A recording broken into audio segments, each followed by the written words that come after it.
बना बना चली चलिए का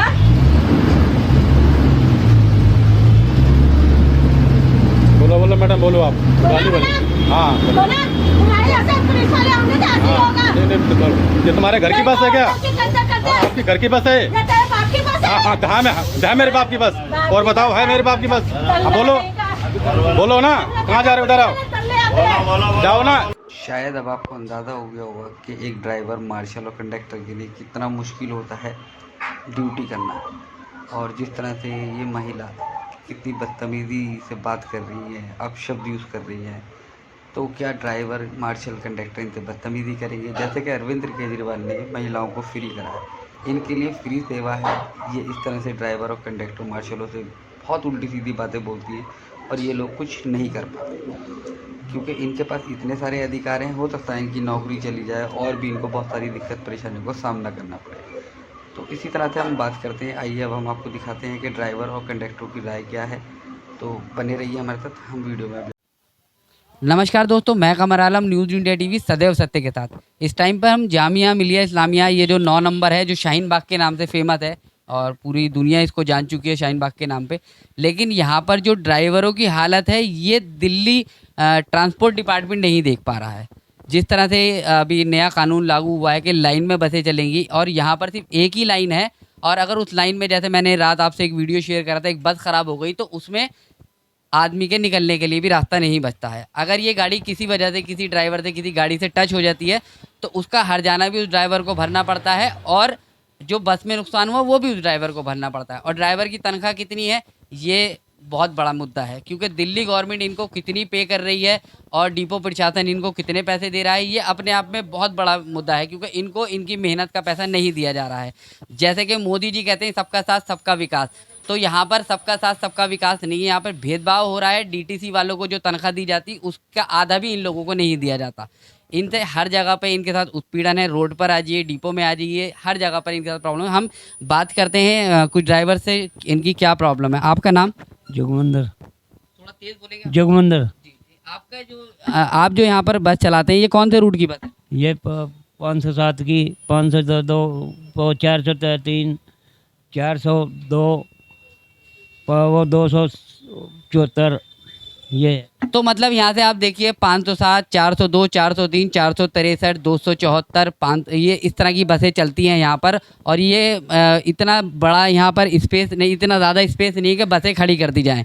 जैसे कि दिल्ली गवर्नमेंट के पास अथॉरिटी है टर्मिनल बनाने की, लेकिन यहाँ पर 9 नंबर की पार्किंग है। अगर इनको वो पार्किंग भी दे दी जाए तो भी है, लेकिन पार्किंग मिलने से इनकी प्रॉब्लम सॉल्व नहीं होती। इनकी प्रॉब्लम्स ये है कि यहाँ पर रोड बिल्कुल भी इस काबिल नहीं है कि यहाँ पे बस चलाई जा सके। अभी हम मोटरसाइकिल से आए हैं, मोटरसाइकिल से भी हमें काफ़ी दिक्कत हुई है। तो इनकी बसें जो है, क्या ना, इसका कहीं पहले ही घुमाई जाए। जैसे कि आप कहाँ पर सबसे ज़्यादा कंफर्ट फील करते हैं कि अगर आप इस रूट पे बस चला रहे हैं तो आपके साथ यहाँ पे क्या क्या दिक्कत है? यहाँ से जी सारी दिक्कत आती है, दिक्कत ही दिक्कत है। यहाँ से यहाँ वहाँ तक, जामिया तक गाड़ियाँ खड़ी, पार्किंग बना रखे दोनों साइड में। अच्छा, आप अपने डिपो प्रशासन से इस बारे में बोलते हैं या पुलिस वाले आपको इस तरह से कुछ बात बताते हैं कि गाड़ी लानी है नहीं लानी है, आपकी जो प्रॉब्लम्स हैं वो आप नहीं बोलते? कोई, हम तो बोल रहे हैं पर कोई तो गौर ही नहीं करता हमारी बातों पर। देखिए किस तरह से, मतलब इन लोगों को गाड़ी निकाल दो, हमारी जिम्मेदारी पूरी हो गई। एक्सीडेंट हो या कुछ भी हो, ड्राइवर की रिस्पॉन्सिबिलिटी है। कंडक्टर और मार्शल इसमें इन्वॉल्व नहीं होते, उनका अलग है, वो डिम्स के थ्रू आते हैं, जबकि ये टेंडर भी डिम्स के थ्रू रिलीज़ किए गए हैं। तो डिम्स, जबकि इनका पीएफ की भी बात करी है हम लोगों ने, कई बार ये मुद्दा उठाया पीएफ का कि इनको प्रॉपर पीएफ नहीं दिया जा रहा, और जो इनकी बेसिक सैलरी है समथिंग 9,000 अराउंड फिगर जो भी रही है, तो वो भी इनको नहीं दी जा रही। बेसिक सैलरी पे भी बात नहीं होती इनसे, और इनके पीएफ पे भी बात नहीं होती। अभी इनके साथ जो प्रॉब्लम्स हैं, हम, आपका नाम क्या है? धर्मपाल। धर्मपाल जी। धर्मपाल। धर्मपाल सर, ये आप कितने टाइम से? 3 साल था। 3 साल। तो 3 साल में आपको ये अभी ऐसी प्रॉब्लम्स हो रही हैं या पहले से ही है? यहाँ पर तो पहले से ही है। किस किस तरह की प्रॉब्लम्स आपके? प्रॉब्लम ये है, और रिक्शा वाले नहीं साइड देते, गाड़ी घुमाने में दिक्कत, रास्ते में आने जाने में दिक्कत, किसी को कहीं हटा दे तो लड़ने के लिए तैयार हो हमारे से भिड़ने के, गाड़ी में नुकसान करें, हमारे साथ मारपीट करते हैं। ये यहाँ का इतना बुरा गंदा माहौल है। तो आपके साथ जब यहाँ मार पिटाई भी होती है, मैंने सुना है। हाँ, मार पिटाई होती है। अगर किसी को हम ये कहेंगे भाई साइड में कर लिए, उसको साइड में नहीं करने का और लड़ने के लिए, मारपीट करने के लिए। तो जब आपको मार पिटाई होती है तो पुलिस प्रशासन या डिपो प्रशासन आपके साथ नहीं आता? पुलिस वालों के पास गए हम, पुलिस वालों ने कह दिया उनको पकड़ के लाओ, जब कार्रवाई करेंगे। कहाँ से पकड़ के लाए हम उनको? आपने देखा कि इनके साथ, एक मिनट, इनके साथ मार पिटाई होती है, पुलिस वाले बोलते हैं पकड़ के लाओ। तो ये सोचने वाली बात है, ये ड्राइवर हैं ना कि डिटेक्टिव या कोई इनको कोई अथॉरिटी दी गई है पकड़ने की। अगर ये पकड़ने जाएंगे तो शायद ये वापस भी नहीं आएंगे। आपका नाम? दिलसुख। सर, ये आपको कितना टाइम हो गया यहाँ पे? सर हमको भी 2-2.5 साल होने जा रही है।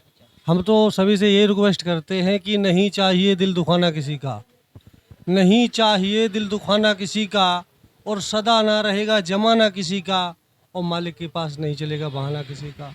हम यही कहना चाहते हैं सर, ये आपने अच्छी बात बोली, दिल दिखाना, लेकिन वो ज़माना कब आएगा आप लोगों का? मुझे तो लगता नहीं कि आप लोगों की सुनवाई हो रही है। जिस तरह से आप लोगों के साथ यहाँ पे उत्पीड़न हो रहा है, आपको डिपो से भी प्रेशर है, आपको ट्रैफिक पुलिस से भी प्रेशर है, आपको अपनी फैमिली के भी कुछ पर्सनल इश्यूज़ हैं आप लोगों के साथ, और यहाँ पे मार पिटाई का भी माहौल रहता है। तो आपने कभी डिपो में बोला कि हमें बसें कहीं पहले कहीं से घुमाई जाए?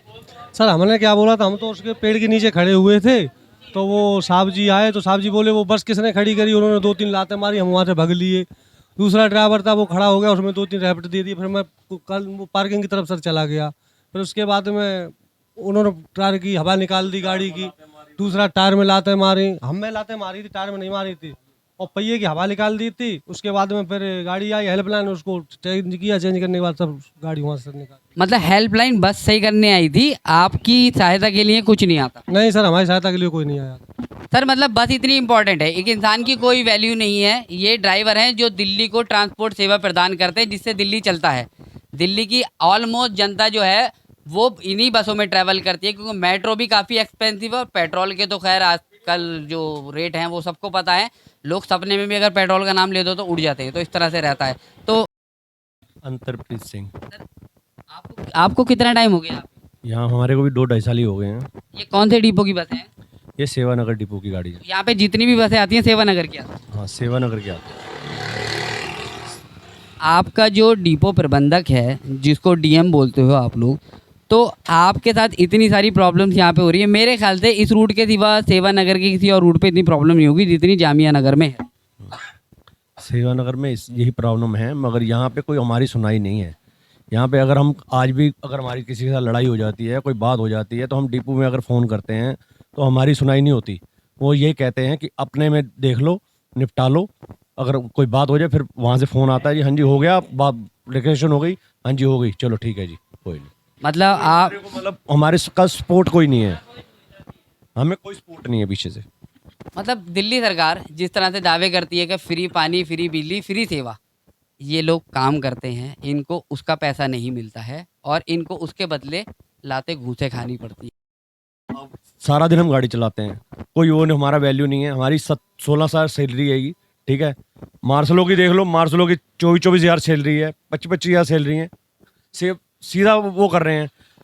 हम जब सारा दिन गाड़ी चलाते हैं, सब कुछ करते हैं, मेहनत सारी करते हैं, लड़ाई झगड़ा सब कुछ होता है हमारे साथ, कोई हमारे साथ नहीं है, ठीक है।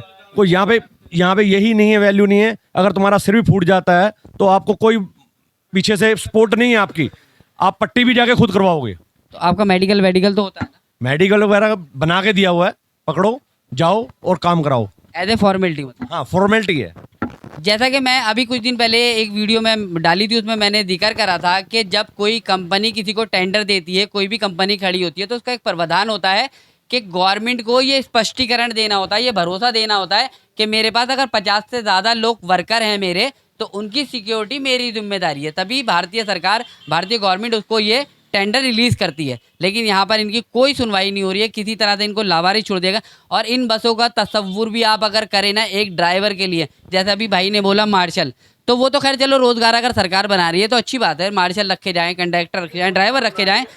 ये सर मैं हाँ, हमारी भी तनख्वाह का सोचे ना, हम तो ये भी कहते हैं हमारी भी तनख्वाह सोचे ना, कि हम जितने दिन मेहनत करते हैं कि हमारी भी तो खून पसीने की कमाई मिले।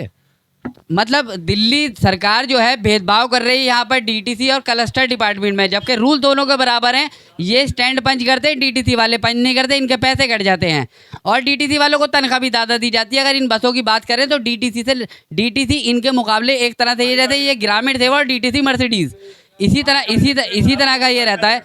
तो दिल्ली गवर्नमेंट को इन चीज़ पे थोड़ा सा ध्यान देना चाहिए। आपका नाम क्या है? धीरज कुमार। धीरज कुमार जी। जी सर। खाना खाया आपने? तो थोड़ा तेज बोले।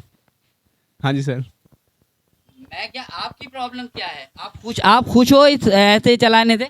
नहीं सर, यहाँ पे बहुत ज़्यादा दिक्कत आती है और ये यहाँ से तो जामिया से घूम जाए मेट्रो से गाड़ी तो सही है, और नहीं अंदर घुसने के बाद में तो यहाँ पे कहीं गाड़ी खड़ी रहती है, कहीं किसी का गिलास भी टूट जाए तो मारने को आता है और बहुत सारी दिक्कतें हैं यहाँ पे। इससे यहाँ मेट्रो से मतलब इनका आत्मसम्मान नहीं है, इन लोगों की कोई वैल्यू नहीं है। अगर आप ड्राइवर बन गए तो आपकी कोई वैल्यू, कोई आत्मसम्मान आपका नहीं है। और आपका ना? अमित कुमार। सर आप कंडक्टर हैं, तो आपका और इन ड्राइवरों का जो होता है वो जो डिपार्टमेंट है वो अलग अलग रहता है? अलग है जी, हाँ अलग। आप तो डिम्स की तरफ से आते हैं? टीम्स की तरफ से ही आते हैं। हाँ। तो जैसे कि आप यहाँ पर चलते हैं रोड पे, ड्राइवरों के साथ मारपीट होती है, आपके साथ भी बदतमीजी होती है? हाँ जी, गाली देते हैं, टिकट भी नहीं लेते आधे से ज़्यादा। 20 सवारी चढ़ी तो 2 ही टिकट ले गए। डिपो वाले कहते हैं इतना कैश कहाँ से आया, कितना कम कहाँ से लाओ जी। सब इस टिकट को क्या नु क्या यहीं जाऊँगा आगे लो ही 8 नंबर लो जाना, 4 नंबर लो जाना, नहीं रहा बैठ। पैदल चलना मुनासिब नहीं समझती, बसों में सफ़र करती है, टिकट नहीं लेती। केजरीवाल ने लेडीज़ फ्री कर दी है प्रेशर कंडक्टरों के ऊपर। क्या आप इनकम नहीं ला रहे? अगर ये गाड़ी रोकते हैं, लेडीज़ भर जाती है तो इनकी इनकम जाती है। अगर ये जेंट्स को बिठाते हैं, लेडीज़ कम बिठाते हैं, तो मार्शल के साथ भी बदतमीजी होती है। ऐसा नहीं कि मार्शल बहुत ज़्यादा हैप्पी है उसकी लाइफ, उसके साथ भी बदतमीजी होती है, गाली गलौज होती है। तो यहाँ पर अगर तीनों का पॉइंट ऑफ व्यू देखा जाए तो तीनों के साथ भेदभाव जनता कर रही है, जबकि ये तीनों सेवा दे रहे हैं। अगर आप इन बसों में बैठ के देखें तो मेरे ख्याल से भगवान जो है आपको नर्क में ना भेजेगा, जन्नत में ही भेज देगा सीधा। क्योंकि बसों में इतनी हीट है कि यहाँ पर बैठना बहुत दूर की बात है, गेट पे खड़े होकर उतरने तक की हिम्मत नहीं होती। और ये ड्राइवर जो हैं, हम इनको सलूट करेंगे कि ये लोग 8-8, 16-16 घंटे दिल्ली की जनता को सेवा देते हैं, सिर्फ इसलिए ताकि इनके घर अच्छे से चलें, अपने बच्चों की परवरिश दे सकें, ताकि बच्चे इस फील्ड में ना आए, इससे दूर रहें। लेकिन हालात इससे बदतर होते चले जा रहे हैं। अभी एक नया रूल लागू किया गया है कि ड्राइवर के लिए 10वें की मार्कशीट अनिवार्य कर दी गई है। तो क्या डिपो प्रशासन, जो कि वहाँ पे डीओ अदरवाइज और भी स्टाफ काम कर रहा है, उसका कहीं इन्होंने स्पष्ट करा कि उनकी एजुकेशन कितनी होनी चाहिए? एक मिस्त्री है तो उसको कितनी एजुकेशन पे रखना चाहिए? ऐसा कुछ नहीं है, सिर्फ और सिर्फ ड्राइवरों का प्रताड़न हो रहा है। तो इसलिए मैं दिल्ली सरकार से अनुरोध करता हूँ, गहलोत जी से, कि इस पर जल्द से जल्द सुनवाई करें और इन चीज़ों को दूर करें। बाकी हमारी टीम इस पर काम कर रही है, हमने ट्रांसपोर्ट कमिश्नर से बात करी है, हम इसको जल्द से जल्द इसका निवारण निकाल के रहेंगे। मैं चेकिंग वाला भी नहीं आता, चेकिंग वाले भी कहते हैं कि हम वहाँ ओखला तक आ सकते हैं, यहाँ से आगे नहीं जा सकते हम। ऐसा क्यों? नहीं आता, कोई नहीं आता चेकिंग के लिए। यहाँ किसी को आप कह दो, वो कहेगा हम मार कुटाई, हम खाना नहीं चाहते, हमने नहीं आना यहाँ पे। मतलब चेकिंग वाले इसलिए नहीं आते कि उन्हें मारेंगे? यहाँ चेकिंग वाला कोई नहीं आ सकता, वहाँ से ओखला से वहाँ यहाँ तक गाड़ी आती है, कोई चेकिंग वाला आज तक गाड़ी में चढ़ा ही नहीं। कहता है जी हमने मार नहीं खानी वहाँ पे। तो आप लोग, आपको जब डिपो में रखा गया था, आपको ये बोला गया था कि आप पिटोगे? नहीं, कोई नहीं कहा गया। तो फिर आप क्यों पिट रहे हो? तो सर अब क्या कर सकते हैं बताओ? अगर हम उनकी बात ना माने तो नो ड्यूटी, अगर हम अपनी बात मानेंगे तो नो ड्यूटी। क्या करोगे? घर पे बच्चे भूखे मारे हैं अपने। सर इस मुद्दे को बहुत ज़्यादा सीरियस लेना पड़ेगा दिल्ली गवर्नमेंट को, क्योंकि ये यहाँ पर मानवता का सवाल है, यहाँ पर इनके आत्मसम्मान का सवाल है। यहाँ पर बात ये नहीं आती कि रोज़ी मिल रही है इनको रोज़ी के साथ साथ इज्जत भी चाहिए। और एक ड्राइवर जो होता है उसकी कितनी रिस्पॉन्सिबिलिटी होती है, डिपो से लेके रोड से लेके घर, हर जगह उसकी रिस्पॉन्सिबिलिटी बढ़ती है। चेकर यहाँ पर नहीं आते हैं, जबकि वो 8-10 की तादाद में 5-6 लोग होते हैं, वो डरते हैं, लेकिन ड्राइवर को भेज दिया जाता है तुम पिटो। तो इस तरह से कल की बात है, कल मैं आ रहा था तो 3 नंबर पे एक बाइक वाला चला रहा था बुलेट को घुमा घुमा के, सवारी सारी भरी हुई थी। तो हमने उसे हॉर्न दिया, उसने ठौर ब्रेक लगाई, 2 सवारी मेरी गाड़ी में गिर गई और वो गाड़ी खड़ी करके तुरंत मोटरसाइकिल खड़ी करके मेरे पास आया, कही कि ये बता तेरे को बाहर निकाल के मारे या यहीं मारे? वो तो हमारा सवारियों ने सपोर्ट कर दीजिए कि तेरी गलती है, ठौर ब्रेक लगा दी। सर अगर हमारी गाड़ी ब्रेक नहीं लगती, कोई हादसा हो जाता तो ड्राइवर की गलती है, तो हमें ड्राइवर की गलती निकाली जाती। सर मेन चीज़ ये। सर ये बहुत वाकई में सीरियस मुद्दा है इन ड्राइवरों के लिए कि इनको खड़ा था तो ये आए ये बाबूजी, ये आकर के इन्होंने 2-3 लातें मारी। हमने देखा पीछे कौन है, बोले गाड़ी कौन खड़ी करके आया। मैं उधर के लिए भग गया, भगते हुए मैंने रैपिड मारा, झूला में रखा मेरे में। चलिए ये वाली चीज़ें हो रही हैं तो इन पे काम करना चाहिए, और बाकी हम इनके डिपो प्रबंधक जो हैं उनसे भी बात करेंगे इस विषय में कि जल्द से जल्द ये यहाँ से हटाई जाए। अगर ये बसें यहाँ से हट जाएंगी तो लोगों का रोज़गार बढ़ेगा, इनको आत्मसम्मान मिलेगा। यहाँ से जो ई रिक्शा चलते हैं वो खाली चलते हैं, उनके पास भी काम आएगा। तो इसलिए हमें काम, दिल्ली की जनता को काम की ज़रूरत है, देश की जनता को काम की ज़रूरत है। ये दिल्ली सरकार की विफलता है कि दिल्ली में आज के टाइम पे क्लस्टर डिपो में और डीटीसी में भेदभाव दिखाया जा रहा है। इनको जैसे कि कुछ कंडक्टर्स हैं, ये डिपो बंद हो जाएगा, ड्राइवर्स हैं, ये डिपो बंद हो जाएगा तो ये बेरोज़गार हो जाएंगे। तो इनको भी डीटीसी द्वारा ही इनको प्रतिबंधित किया जाए। इनकी ड्यूटी जो है डिपो प्रबंधक से ना हो करके सीधी दिल्ली ट्रांसपोर्ट से हो। तो इसी तरह की न्यूज़ के लिए बने रहिए। मैं कमर आलम, न्यूज़ इंडिया टीवी सदैव सत्य के साथ, अपने सहयोगी राज चौधरी। जय हिंद।